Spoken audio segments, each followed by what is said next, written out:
So I mentioned in one of my other videos that the green category is one of my favorites within fragrances. And so I just wanted to do a quick comparison, or maybe not so much comparison, but highlight of three green fragrances that I'm wearing right now on the regular. And I think each of these are pretty unique. So it's going to be kind of a diverse catalog we have going on here. So just to start, we have a fragrance that was actually weirdly enough, it was big in the UK hardcore music scene. I guess the brand originated from the UK, and so that makes sense. But outside of that, I've heard some people talk about this fragrance, but a lot of people don't know about it. And that is Lush Dirty. And so, what do I think about this fragrance? It's very minty. I've even alluded to the fact before that I don't actually like mint fragrances. I talked about Beach Hut Man by Amouage. Um, and I can definitely appreciate mint fragrances. I mean, I don't want the mint to completely overpower everything in certain circumstances, but stuff like Torino 21, I can really get behind. I think that it's interesting enough and has enough kind of other notes to balance it out where I think something like that is very clean, and very sporty, and very wearable. And so I would say that this kind of fits that description. And I'll just give it a quick spray here.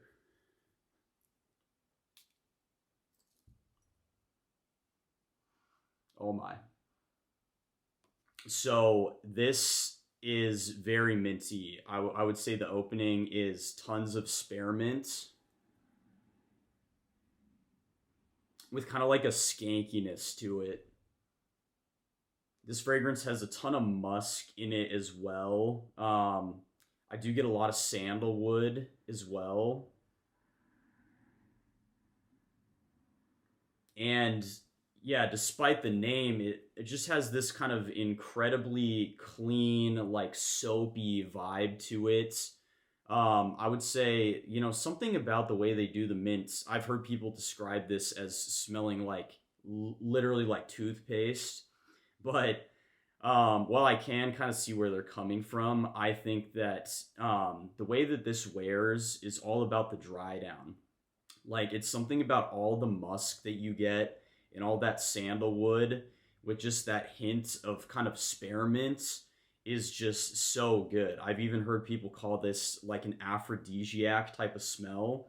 It has an edginess to it. And people say that this is very sexy. So you get this really bright, kind of visceral spearmint, some would say toothpaste opening, but then it dries down into something very, very special. Oh man, and I would say even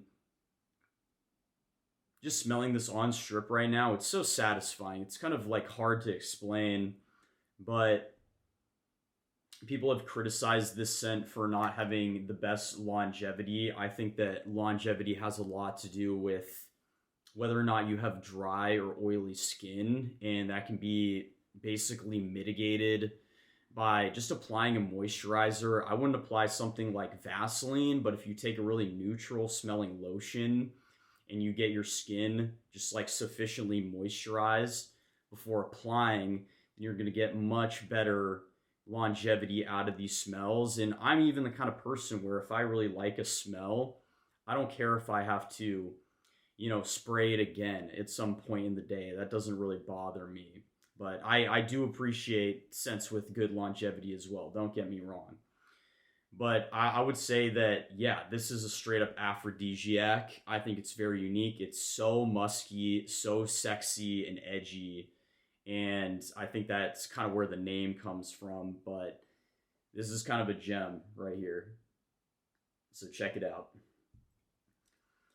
All right, so next up we have a green that's been a favorite of mine for a while, and I've been sampling it, wearing it, um, and I was finally able to get a full bottle. And holy cow, the presentation upon opening this bottle was next level. I feel like royalty getting this stuff in the mail.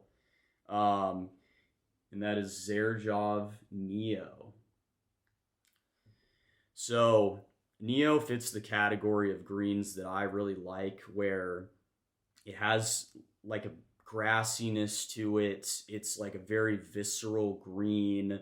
It does have a lot of bergamot. Like you get a lot of the pepper, the neroli, and the bergamot in the opening. The pepper and the neroli really give it this kind of like spicy bitterness that I think mixes with the green notes to make something very sharp and bright in the opening. I mean, the opening of this is phenomenal. It's so good. It's so strong and just intense and like sharply green, which is actually what I really like. And so I'll just give this a quick spray here.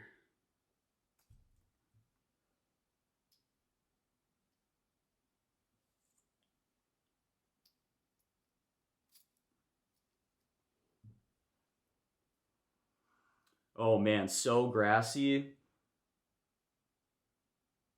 Mm,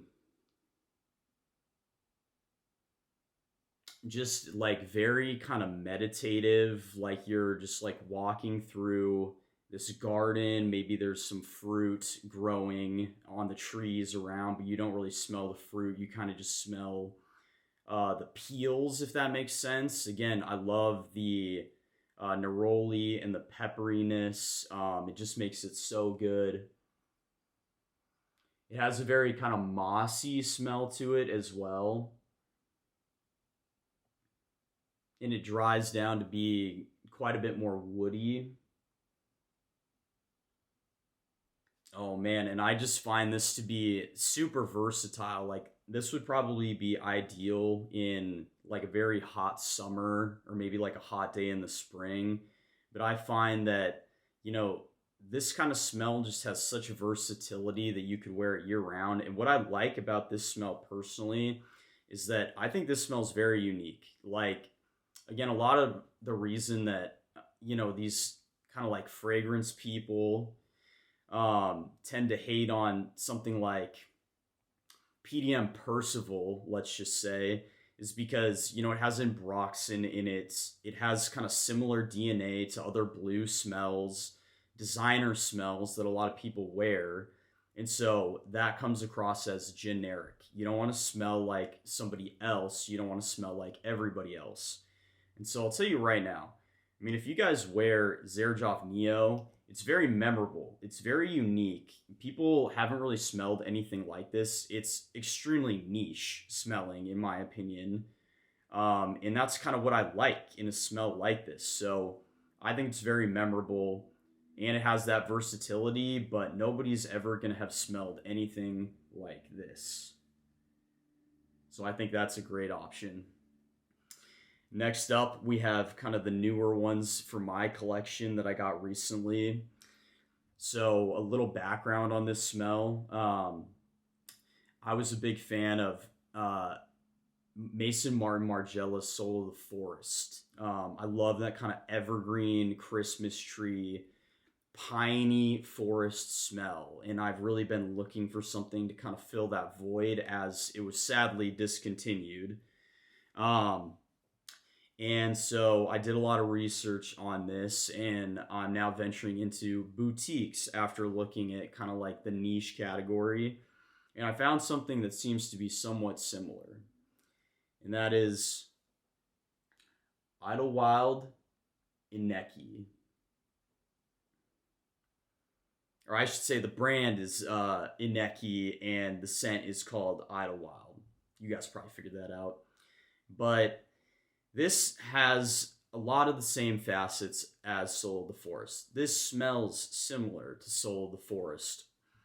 The opening notes are interesting. It has rhubarb and grapefruit as well, and a lot of tea actually. Upon smelling the initial spray, I do get a lot of the rhubarb and the tea, and then you do get kind of that sharp greenness, citrusy greenness, I should say, from the grapefruit. And then when this dries down, it kind of taps into that fougere, like pininess. It's literally like a smell that would make you think of going camping. It would make you think of the mountains, like a rainforest basically. And I'll just give this a quick smell. This is thick juice too. When I sprayed this, it reminded me of like something by Pineward. Oh man, and it does have like sweetness too in the opening. So whereas Neo is very kind of like sharp, bitter, peppery green, this is much more sweet. I'm not going to say it's very sweet, but it's just a significant difference in the vibe they're going for. Oh, and then just like that kind of mossy pine in it. So good. I mean, I think that it's cool how you can smell something and it can just take you to a particular place, specifically hiking and camping. It's really like a wearing experience for me. And I'm just so happy I found something that can replicate Soul of the Forest because that was an amazing smell. In fact, this scent even has like oud in the base, which is very interesting. It becomes very musky and woody in the dry down. I think the dry down is very very nice. And again, I love the subtle sweetness throughout. I love the rhubarb and the tea in the opening. Overall, this is just like a very good fragrance to me. I think it has a lot of uniqueness, and I think it's kind of filled a specific niche in my collection that's been hard for me to basically replicate. Um, and I do think that it stands on its own among these other greens. So I would definitely recommend you guys give it a shot.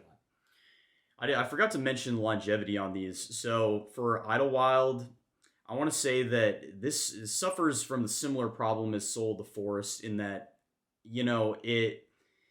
it will basically dry down really quickly and it'll become very close to you. You can mitigate this again by moisturizing your skin.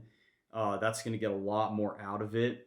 Um, but I would say around 6 hours, if you do everything properly, you're going to get the most out of this scent. Um, and again, like if you have to double spray this, that's not a huge problem.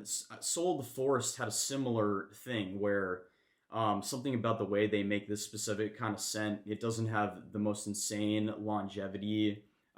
That seems to be the case for a lot of green scents, with the exception of Beach Hut Man, which will last for like 2 weeks, right? Um, but just remember to apply properly, and you'll get what I would say is pretty good longevity out of this. So these are the three greens I'm rocking with right now. I'm always on the lookout for new stuff. So I hope you guys like it. Try it out. Let me know what you think.